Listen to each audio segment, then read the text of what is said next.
Bonsoir à tous. Dans l'actualité ce soir, la poursuite de la campagne nationale pour la paix par les membres du cadre de concertation des jeunes dimanche. Ils étaient à Rouen, dans la commune de Lokossa, pour partager avec la population l'importance de la préservation de la paix. Nous vous proposerons les temps forts de cette rencontre avec les populations. L'admiration des femmes et artisans des marchés du Bénin face, disent-elles, aux nombreuses réalisations infrastructurelles grâce au programme d'action du gouvernement en cours actuellement. Ils l'ont fait savoir dimanche devant plusieurs invités de marque, dont le maire de la ville de Cotonou, Lucas Trokpo, a compris leur euphorie et la justifiera tout à l'heure au micro d'Akime Seydou Ossène.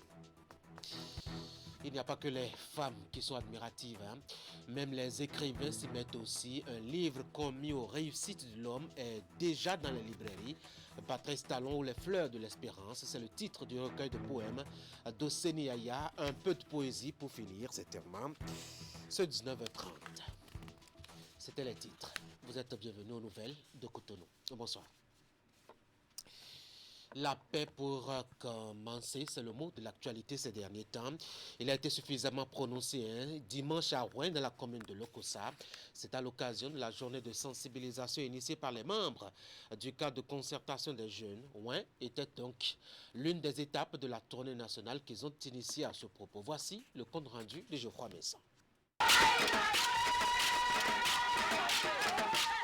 L'ambiance est festive, l'accueil chaleureux. L'atmosphère digne des grands événements.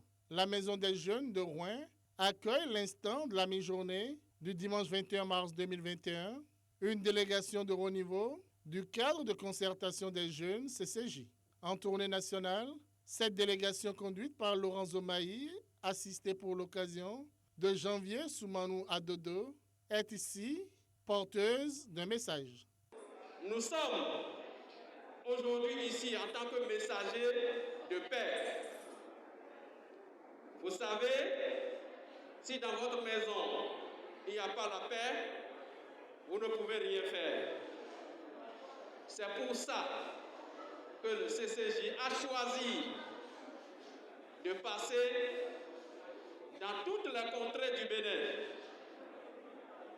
pour passer ce message. Ont été conviés à cette manifestation des habitants des arrondissements de Rouen et de Koudo dans la commune de Lokossa.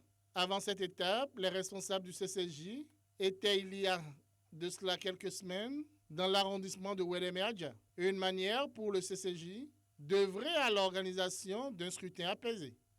Nous devons nous éloigner de toute pratique allant dans le sens de l'incitation à la violence et exhorter les populations béninoises en général et celles de Rouen et de Koudo en particulier à une élection paisible. Le CCJ parcourt donc monts et vallées pour appeler les Béninois à préserver la paix et l'unité nationale lors des élections présidentielles d'avril prochain. Ne pas céder aux tentatives de violence en période électorale. Ne pas se laisser à ceux qui s'adonnent donc à ce vilain métier. Qu'aucun de nos parents de Rouen et de Koudo, notamment les jeunes, ne s'adonnera à ce vilain métier en cette période électorale. Nous devons prôner la paix, évangéliser même la paix dans nos maisons, dans nos lieux de travail et partout où nous serons. Un peu plus tôt, la délégation du CCJ était chez les chrétiens célestes de Adorou, un arrondissement de la commune d'Atiémé. Elle est allée soutenir les fidèles de cette église et profiter pour rappeler son message de paix. Je voudrais aussi demander aux différents responsables de prier pour cette nation. Nous n'en avons pas deux, on en a une seule, le Bénin. Les hauts responsables du pays, de prier pour eux, pour que nous puissions vivre véritablement la paix dans le pays. Le CCJ est un mouvement dont l'un des objectifs est de mobiliser la jeunesse béninoise autour des enjeux de consolidation de la démocratie, de l'état de droit et de la bonne gouvernance. La paix dans la bonne ambiance. On a parlé aussi à Banté de la paix. Banté, c'est dans la colline. On a surtout prié avec les populations aux manettes de l'initiative, les jeunes de la localité soutenus par les cadres natifs donc du coin et les autorités religieuses. Ils ont demandé à Dieu de protéger la commune. Clément Achadi. À quelques jours de la prochaine présidentielle au Bénin, les fils et filles de la commune de Banté prient pour la paix, l'unité et la cohésion nationale. À travers cette messe d'action de grâce dite ici à la paroisse Saint-Joseph de Banté, ils implorent Dieu le Tout-Puissant à veiller sur le Bénin en général et la commune de Banté en particulier. Une messe qui a connu la présence de toutes les forces vives du pays de Pâques de Terre, dont celle de la première autorité communale. Dans son homélie, le Père célébrant a largement insisté sur la culture de la paix chez les chrétiens qui pour lui est un devoir pour tous ceux qui se réclament du royaume de Dieu. Oui, j'ai insisté sur la paix, surtout à cause de ce milieu. Déjà dans les réseaux sociaux, vous entendez, vous lisez qu'il y a déjà des guerres à Banté. Parce que sans la paix, nous ne pouvons pas bien vivre. Et il faut la paix pour l'homme. Depuis à peu près 2 semaines, on attend, il y a soulèvement à Banté, il y a guerre à Banté. On a envoyé des gens mater les populations de Banté. J'ai dit non, mon père. La paix de fond, je voudrais que vous priez pour la paix à Banté. Qu'au niveau de Banté, nous ne connaissions aucun trouble. Et qu'aucune goutte de sang d'un ressortissant de la commune de Banté ne se verse. Les gens peuvent venir vous provoquer, vous piétiner. Ne cédez pas. Et est-ce que c'est à cause de la politique que nous n'allons plus nous voir entre frères? Vous voulez qu'à cause de la politique, je vienne à Banté, que je ne puisse pas saluer les gens? Non, on fait la politique avec intelligence. Les fils et filles de la commune de Banté ont saisi cette occasion pour prier pour les dirigeants à tous les niveaux, avant d'inviter à leur tour la jeunesse à cultiver des comportements de paix, gage de développement de la commune. Ce rendez-vous d'appel à la paix a permis aux fils et filles de la commune de Banté de lancer ce dimanche la collecte de fonds pour la construction de la paroisse Saint-Joseph du centre-ville. Une action qui entend amener chaque fidèle et citoyen de la ville à contribuer à la finition de la construction de ce lieu de culte entamé depuis plusieurs années. Je suis très heureux d'abord par la messe qui a été célébrée et je peux dire que je suis très ému. Ému parce que je ne m'attendais pas à ce qui s'est réalisé par cette collecte de fonds. Donc je dis merci à Dieu qui a vraiment programmé ce jour. Merci à tous ceux qui sont venus pour assister. Je crois que Dieu même va les récompenser et qu'il bénisse chacun d'eux. Les gens, ils peuvent être amis aujourd'hui à cause de la politique, ils deviennent adversaires et demain ils peuvent devenir amis. Donc la politique est ainsi faite. Mais nous ne devons pas, parce que nous faisons la politique, que nous allons risquer notre vie. Donc, que la paix règne à Banté, que les populations de Banté soient protégées. Je demandais à mes parents qu'il faut que chacun d'entre eux soit apôtre de la paix. Au niveau de leur entourage, si quelqu'un veut se battre, il faut dire non. Cette messe d'action de grâce et de prière pour la paix avec cette action de solidarité viennent marquer un nouveau départ pour les forces vives de la commune qui entendent compter davantage sur la paix et la cohésion pour un développement inclusif et durable de la localité. À Bomé-Boycon, une autre messe. Celle-là, elle est beaucoup plus politique. Une longue séance de présentation aux chefs traditionnels et leaders religieux des deux villes, des grandes réussites de Patrice Talon en 5 ans. La messe a été dite par les cadres, députés et ministres acquis à la cause de la rupture. On a aussi fini par prier pour le Bénin à l'occasion. Voici le reportage d'Imet Elenamsou. Chefs traditionnels et leaders religieux, ils ont répondu massivement à l'appel de l'organisateur. Les échanges initiés par le premier secrétaire général adjoint du gouvernement ont permis de les entretenir sur les actions et réalisations du pouvoir en place.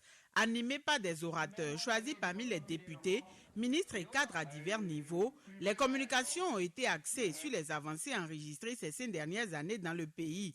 La rencontre a aussi été l'occasion de quantifier les progrès réalisés. Et dans la tradition du royaume d'Abomey, force reste et demeure au respect des chefs traditionnels et leaders religieux dans les consignes et mots d'ordre C'est ce que nous avons compris en invitant la superstructure afin d'appeler davantage leur attention sur les réalisations du PAG.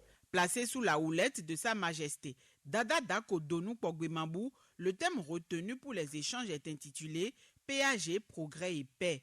Entrecoupé par des projections, la rencontre a permis d'aborder dans les moindres détails les réformes opérées ainsi que les projets exécutés dans les divers domaines, notamment la santé, l'éducation, l'administration publique, la promotion de la bonne gouvernance et autres. Dans une démarche participative, les interventions explicatives ont édifié l'assistance. Convaincus de la réussite du quinquennat, tous ont salué le chef de l'exécutif pour sa vision et son engagement. Ce sont ces mesures d'amélioration du cadre macroéconomique et d'assainissement de la vie publique de notre pays qui ont redonné au Bénin sa crédibilité au plan international et qui ont facilité la mobilisation d'importantes ressources extérieures qui, en complément des ressources intérieures, permettent aujourd'hui la réalisation de vastes programmes d'infrastructures dans toutes les régions de notre pays. Le président de la République a fait toutes les réalisations pour lesquelles il s'est engagé. Nous avons constaté qu'il a le sens de développement, il a le sens de faire élever la patrie béninoise. Organisés en cette veille de la présidentielle, ces échanges ont été le canal choisi par ces leaders religieux et têtes couronnées pour inviter à une unité d'action en vue d'une participation massive des populations à la prochaine consultation électorale.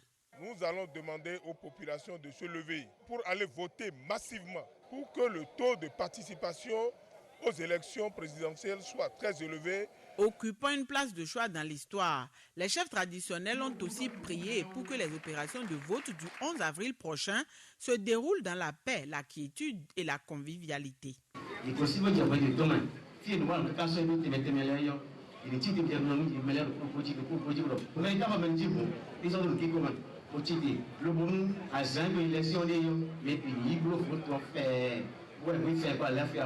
À Huawei Zonzonsa se sont réunis ce samedi.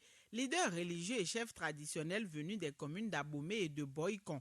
On pouvait aussi noter la présence de représentants ou responsables d'organisations de jeunes.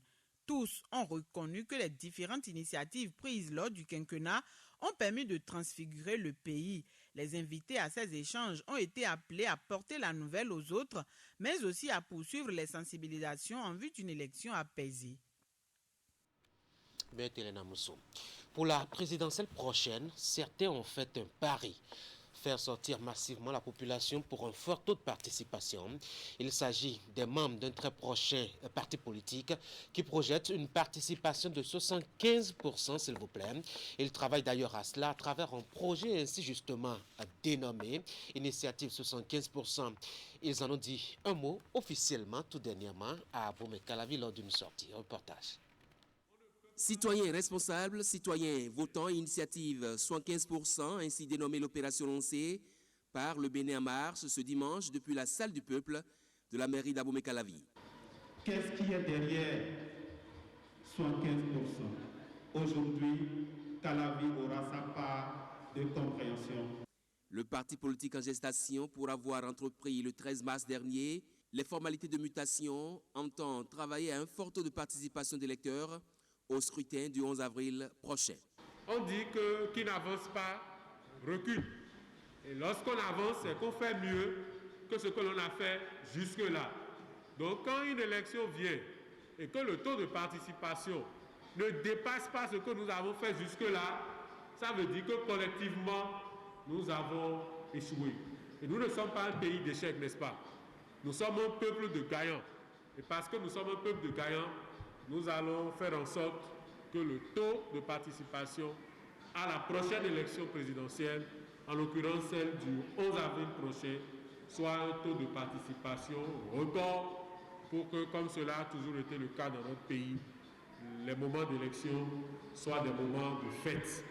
Chers militants, la séance d'échange avec des jeunes d'Abomey-Calavi vise à éveiller en eux le sursaut patriotique nécessaire en période électorale, devenant ainsi des ambassadeurs de la cause noble et juste, celle-là même qui consiste au plein exercice du droit de vote. C'est aussi ça, être un bon citoyen.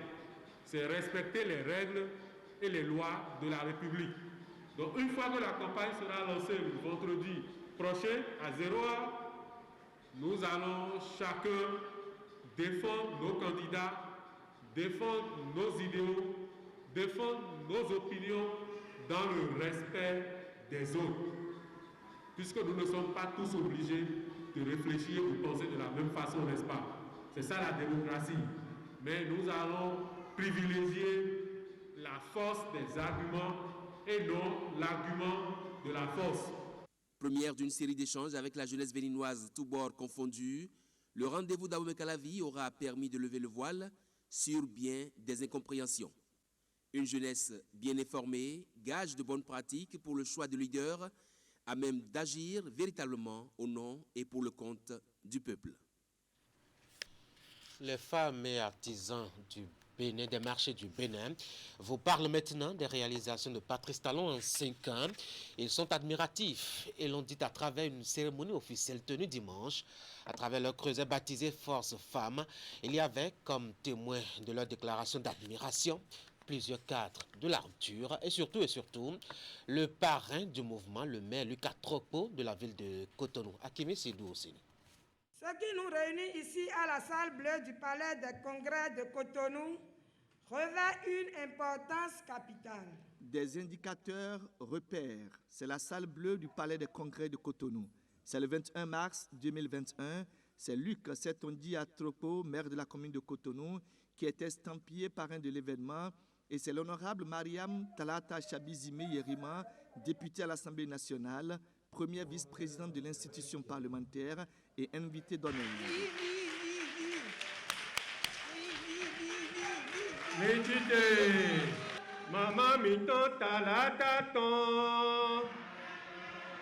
Force Femmes déroule, le mouvement est en sortie officielle et les interventions situent le contexte de la création. Toutes les mamans et artisans usagers des marchés du Bénin célèbrent l'homme qui a impulsé en moins de 5 ans une dynamique de développement, de modernisation sur toute l'étendue du territoire national. C'est l'occasion pour nous, femmes et artisans des marchés du Bénin, de solliciter auprès du chef de l'État de veiller à notre implication dans les différentes prises de décision et dans les gestions des marchés du Bénin, dont nous sommes les premiers bénéficiaires. Cela permettra à tout un chacun d'exercer ses activités dans la quiétude et de satisfaire convenablement les populations usagées des marchés. Des femmes et artisans des marchés du Bénin ont pensé le mouvement pour des doléances propres à leur mieux-être. Et dans ce lexique, il y a le microcrédit à l'AFIA et l'assurance maladie universelle. Force Femmes met le doigt sur ce que de positif la gouvernance Talon leur a apporté. Le fait est éloquent, d'autant d'ailleurs que le cœur de femme de la vice-présidente de l'Assemblée nationale en apporte la preuve. Alors même que nous avons cru que notre développement est désormais impossible, parce qu'après plus de 50 ans, nous n'arrivons pas à décoller, alors que d'autres pays dans le monde, colonisés par le passé comme nous, ont pu amorcer leur développement. Alors que nous nous disions que plus rien n'est possible, un homme est arrivé et en 5 ans, il est en train de nous montrer que tout peut changer. Et en 5 ans, ce que nous n'avons pas pu faire en plus de 50 ans, il a commencé par nous le montrer. Et l'espoir a commencé par renaître à tous les niveaux. Le mouvement Force des femmes et artisans des marchés du Bénin, Force Femmes, faudra-t-il le mentionner, est une inspiration de l'artiste comédien Pierre Zinko, alias Éléphant Mouillé, et d'Aimé Aprissou. Et à la fin de la cérémonie, nos reporters, Akime Sedou, Seni Arigantim, ont tendu leur micro au maire de la ville de Cotonou, Lucas Tropo, revenu pour l'essentiel sur ce qui peut justifier cette option des femmes et artisans de la ville, les conditions qui s'améliorent dans les marchés de plus en plus modernes, le rapprochement des services publics des populations. Il a cité beaucoup de choses. Suivez Lucas Tropo. Ça a été un moment de communion entre nous. Ça a été aussi un moment pour les femmes du marché d'avouer qu'aujourd'hui au Bénin, beaucoup de choses se font. Beaucoup de choses se font, ça se voit, ça se constate. Moi je crois qu'il y a de cela 5 ans, Quand vous devez faire une carte d'identité que vous êtes à Savet, vous venez d'abord à Abomey, déposez le dossier, vous retournez, vous revenez après prendre. Donc, vous faites l'aller-retour 2 fois. Imaginez, vous avez peut-être 20 000 francs à dépenser avant de retirer votre carte d'identité, sans oublier les frais. Aujourd'hui, vous êtes à Dassa, vous faites les formalités à Dassa et vous retournez. Des exemples comme ça, on peut en citer. Les marchés du Bénin aujourd'hui se modernisent. Vous ne pouvez pas imaginer combien de femmes sont allées à la faillite parce qu'elles descendent dans la poissonnerie, parce que à cause du délestage, elles ont tout perdu. Il y en a eu beaucoup. Aujourd'hui, on ne parle plus du délestage, mais on parle aujourd'hui de notre capacité à revendre l'énergie aux pays qui nous entourent. Les femmes ont compris que le développement, ça y est. Sur Cotonou, nous avons plus de 120 km à nouveau à recevoir. Nous avons le contournement de Cotonou.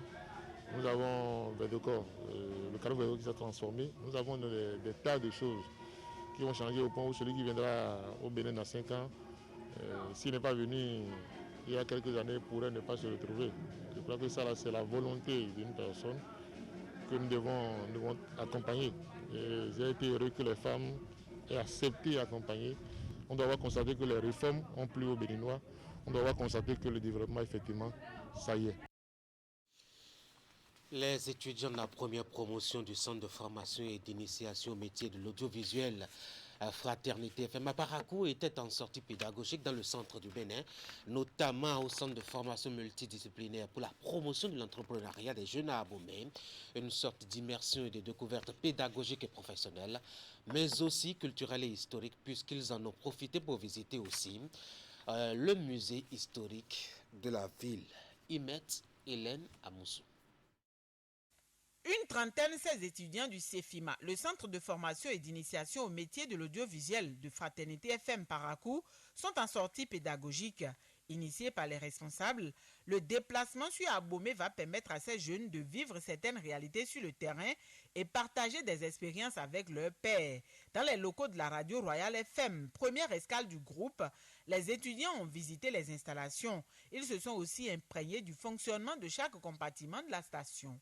Et nous voulons donner la chance à nos étudiants de venir voir et de comparer un peu ce qui se fait chez nous par rapport à ce qu'il y a ici. Après la radio, le groupe s'est ensuite rendu sur le site du Centre de formation multidisciplinaire pour la promotion de l'entrepreneuriat des jeunes CFM Pej à Abomey. Autrefois centre d'initiation au métier de l'audiovisuel et de la communication CIMAC, le centre a élargi et diversifié ses offres de formation. En plus du journalisme, des métiers liés à la santé, l'agronomie, l'hôtellerie ou l'énergie solaire y sont appris. Le but commun est de former les jeunes et de les préparer à la vie active. Aujourd'hui, on n'a plus raison de rester à la maison, désœuvré pour dire qu'on ne sait quoi faire dans la vie. Les jeunes doivent saisir l'opportunité de ces centres qui existent, que ce soit à Abomey ou Parakou, pour se faire former dans leur domaine privilégié. Ici, on a constaté qu'on parle d'un centre multidisciplinaire. Au-delà des métiers de l'audiovisuel, ils font d'autres activités. Ils forment en hôtellerie et restauration. Ils ont parlé de la production animale.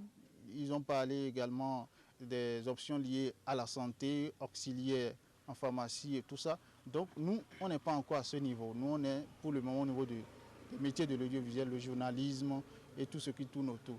Donc, avec ce qu'on a vu ici, on a pris contact avec les responsables, échangé, on a eu des échanges par rapport à ça. Comment ça se fait? Créé en s'inspirant du modèle du CFM Pej, le CEFIMA, quant à lui, forme essentiellement dans les métiers de l'audiovisuel. Cette sortie, selon les responsables, ouvre la voie pour un partenariat entre les deux centres. Pour les étudiants qui ont fait le déplacement sur Abomey, l'initiative est à rééditer.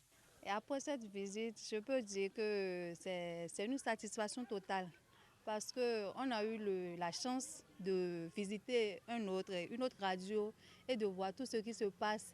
Et on ne peut que dire que tout se passe bien chez nous.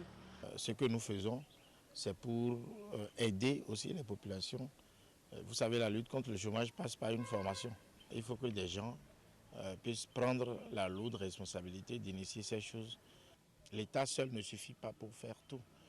Donc des privés comme nous qui nous mettons dans la danse pour faire en sorte que ça soit une synergie d'action. La dernière étape de cette sortie est la descente au musée historique d'Abomey. Sur place, les étudiants ont revisité l'histoire tricentenaire du royaume de Dahomey. Avant de quitter la cité des Wibadjavi, le groupe s'est aussi rendu au pied de la statue du roi Béhanzin, une des figures de la résistance africaine.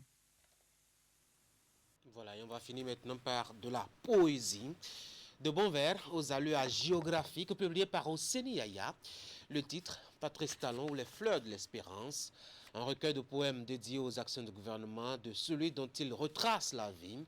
Le livre a été lancé dimanche à Cotonou. Teddy Goudalo, Asyomo Kanya Asyomo. Voici l'œuvre littéraire qui met en exergue les réalisations de Patrice Talon en 5 années de gouvernance d'État. Patrice Talon ou les fleurs de l'espérance est un recueil de poèmes écrits en 2 parties intitulées Le jardinier de l'espérance et la liesse des récoltes. Le jardinier de l'espérance, en 26 poèmes, 26 petits poèmes, présente l'homme d'État et l'essentiel à retenir de lui pour la postérité durant son quinquennat 2016-2021. En deuxième partie, il y a la liesse des récoltes, qui est composée de 24 poèmes rappelant autant de ministères et l'inlassable travail que font les ministres aux côtés du président de la République afin que demain soit meilleur pour l'ensemble des Béninois que nous sommes. Le livre qu'il a écrit là est un livre très sérieux parce qu'il a étudié, il a analysé la situation de chaque ministère. C'est un livre qui, sincèrement, on doit mettre au programme et des gens doivent réfléchir sur ce livre. Il doit être traduit dans plusieurs de nos langues et ce serait bien. L'auteur de l'ouvrage a nom Oseni Yaya, ce bénino-ivoirien qui s'intéresse à la vie sociopolitique de son pays d'origine, s'est lancé dans cette entreprise pour présenter aux lecteurs les valeurs qu'incarne l'homme d'État. Patrice Talon ou les fleurs de l'espérance est mis sous le sceau de la paix, pilier névralgique de tout développement durable. Il n'était pas question de venir chanter, être des laudateurs ou des godillots du gouvernement, loin de là. Vous savez, c'est une valeur que de reconnaître les mérites des autres. Il était question pour moi de lire tout le PAG, de lire tout ce que chaque ministère a fait tous les 5 dernières années. Le document n'est pas facile. C'est des documents très volumineux.